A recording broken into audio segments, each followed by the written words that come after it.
Bismillahirrahmanirrahim. Assalamualaikum warahmatullahi wabarakatuh.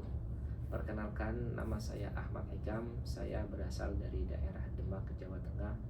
Alhamdulillah, bifadlillah sampai sekarang sejak 2022 masih dipercaya sebagai mutawif atau pembimbing ibadah umroh yang tugasnya membimbing para jamaah umroh untuk bisa beribadah secara nyaman dan sesuai dasar keilmuan. Motivasi saya sebagai mutawif adalah khidmatul duyufir rahman syarafun lana. Berkhidmah kepada para tamu Allah itu adalah sebuah kehormatan yang sangat besar. Bisa sebuah penghormatan yang sangat luar biasa, sehingga inilah yang memacu saya untuk senantiasa berbagi ilmu kepada para jamaah agar ibadahnya bisa sah secara tuntutan agama dan syariat. Dan prinsip saya yang saya pegang sebagai mutawif adalah beramal ilmi pada amrun ta'abudi, yaitu beramal dengan landasan ilmu pada sesuatu yang sifatnya ibadah. Karena ibadah di tanah suci adalah suatu ibadah yang luar biasa, sehingga perlu didasari dengan keilmuan, sehingga ibadah kita selama di tanah suci itu tidak sia-sia dan insya Allah dicatat oleh Allah Subhanahu wa Ta'ala sebagai amalan atau sebagai sebuah pahala yang nantinya akan berguna bagi diri para jamaah semuanya.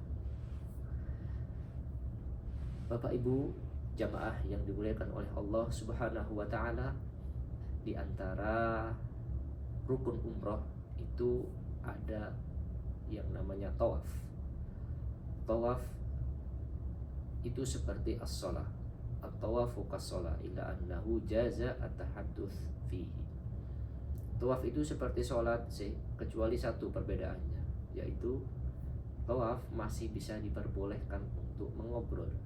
Itu pun dalam batasan, ya, tidak dalam obrolan yang sia-sia. Makanya masih diperbolehkan untuk berdoa dan apapun, ya, sesuatu yang memiliki nilai manfaat. Selebihnya itu sama dengan sholat. Di antaranya syarat di dalam tawaf itu, yang pertama, dia harus dalam keadaan suci, baik dalam hadas kecil maupun hadas besar. Kemudian syarat yang kedua, sitrul aurah, menutup aurat. Aurat laki-laki dari pusar sampai dengan lutut, sedangkan aurat perempuan dari semua wajah, ya, semua wajah kecuali dua wajah dan dua telapak tangan. Kemudian selanjutnya, tawaf itu harus dimulai dari Hajar Aswad. Kita ketika di Hajar Aswad, kita disunahkan untuk takbir sebagai bentuk penghormatan kepada Hajar Aswad. Bismillahi Allahu Akbar, Bismillahi Allahu Akbar, Bismillahi Allahu Akbar, sambil mengacungkan tangan. Kemudian selanjutnya, tawaf itu harus jalannya maju ke depan, tidak boleh maju mundur. Maju mundur satu langkah saja itu tidak dianggap sebagai hitungan dalam tawaf. Dan selanjutnya tentunya adalah tawaf itu harus 7 putaran utuh, penuh, dan didasari dengan yakin. Kemudian selanjutnya, tawaf itu harus dilakukan secara sadar, tidak dengan kondisi ngantuk atau tidur, ya, sehingga kita tidak tahu kalau kita sedang keadaan tawaf, maka bisa berakibat fatal sehingga tawaf kita tidak dianggap sah. Ketika tawaf kita tidak sah, maka umroh kita juga tidak sah, karena tawaf adalah bagian daripada umroh.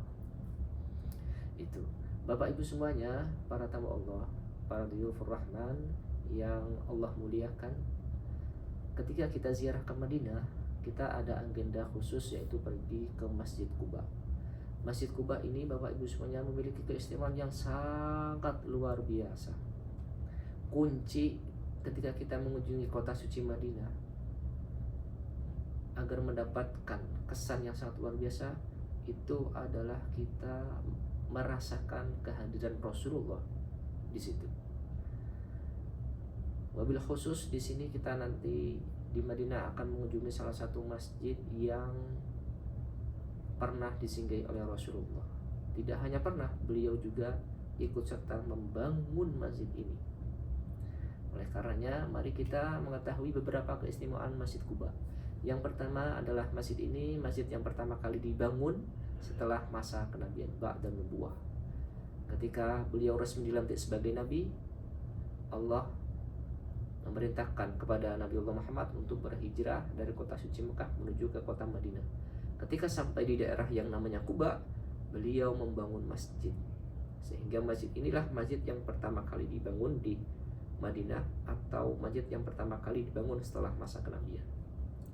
Kemudian selanjutnya adalah masjid ini didasari dibangun atas dasar takwa. La masjidun usisa ala taqwa min awal yaumin an taquma fihi. Kemudian yang ketiga yaitu Nabiullah Muhammad ikut serta membangun masjid ini. Tidak hanya sebagai mandor, tapi beliau ikut serta membangun. Bahkan dalam satu riwayat ada kotoran ketika beliau mengangkat batuan, itu ada kotoran di perutnya. Kemudian respon dari para sahabat, wahai Nabi, tidak usah melakukan itu, sehingga membuat tubuhmu kotor.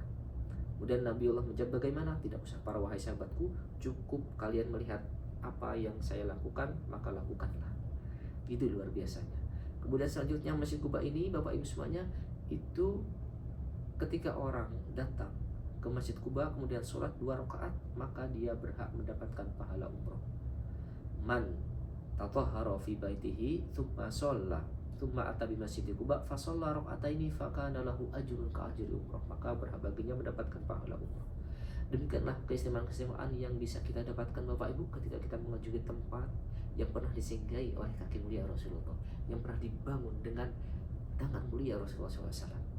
Maka ketika merasakan ini, kita akan merasakan hal yang sangat luar biasa. Selain kita mendapatkan pahala, kita juga mendapat feel-nya, perasaan yang luar biasa yang tidak kita temukan ketika kita ziarah ke tempat lain.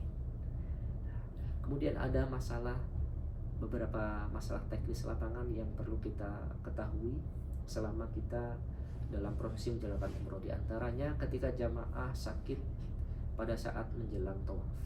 Hal yang dilakukan pertama adalah ketika niat, pentingnya menambahkan niat fa'in habasani habisun famahilli haitsu habastani. Apabila ada sesuatu yang menghalangi untuk menyempurnakan umroh, maka tempat tahallulnya di mana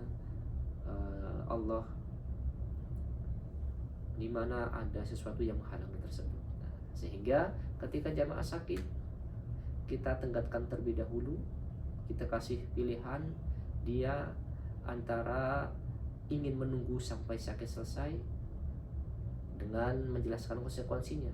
Kalau menunggu berarti tetap harus memperhatikan larang-larang ihramnya. Kalau dia memang sakitnya parah dan beberapa hari sampai mengakibatkan dia habis masa waktunya di Mekah, maka langsung tahallul di tempat tersebut sehingga tidak perlu menyempurnakan tawaf tersebut. Demikianlah Bapak Ibu yang bisa saya sampaikan, kurang lebihnya mohon maaf. Sekian, terima kasih. Assalamualaikum warahmatullahi wabarakatuh.